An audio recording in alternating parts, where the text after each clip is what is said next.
Join me as I dive deep into the ongoing reforms in Bangladesh, sparked by Hasina's departure, and I'll try to uncover what these changes really mean for the future.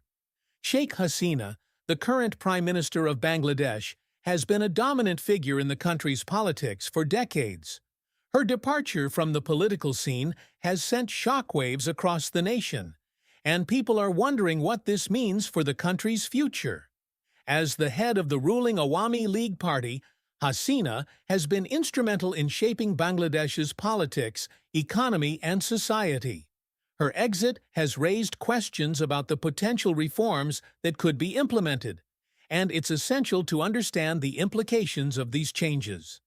The moment Hasina's departure was announced, political analysts and citizens began speculating about the possible reforms that could be initiated.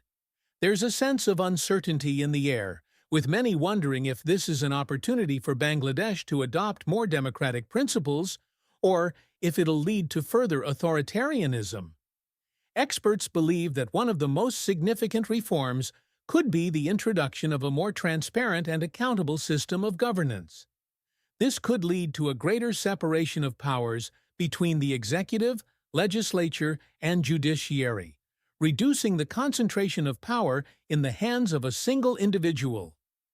Another key area of reform could be the economy, with a potential shift towards more market-oriented policies, promoting private sector growth and foreign investment.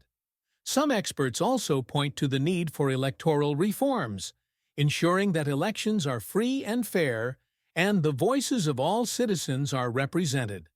This could involve introducing an independent election commission, reforming the voter registration process, and ensuring that all political parties have a level playing field.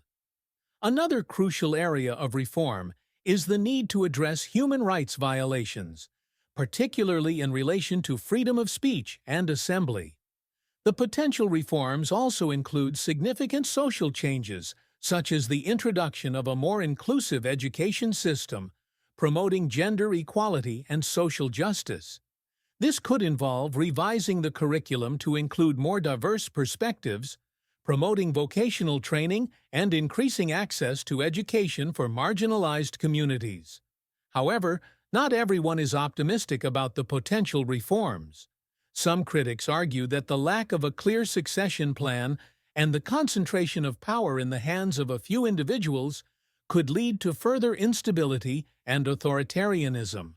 There's also concern about the potential impact of reforms on certain groups, such as farmers, workers, and religious minorities.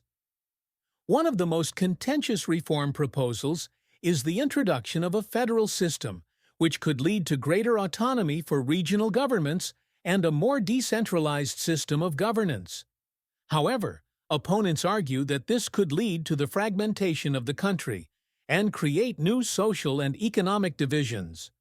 Another highly debated reform is the proposal to introduce a more robust anti-corruption framework, which could involve the establishment of an independent anti-corruption commission. While this could lead to greater accountability and transparency, some argue that it could also be used as a tool to persecute political opponents. The situation is complex, and there are many competing interests and agendas at play. The stakes are high, and the future of Bangladesh hangs in the balance. As the country navigates this critical period, it's essential to stay informed and engaged. The coming days and months will be crucial in shaping the direction of these reforms and the future of Bangladesh.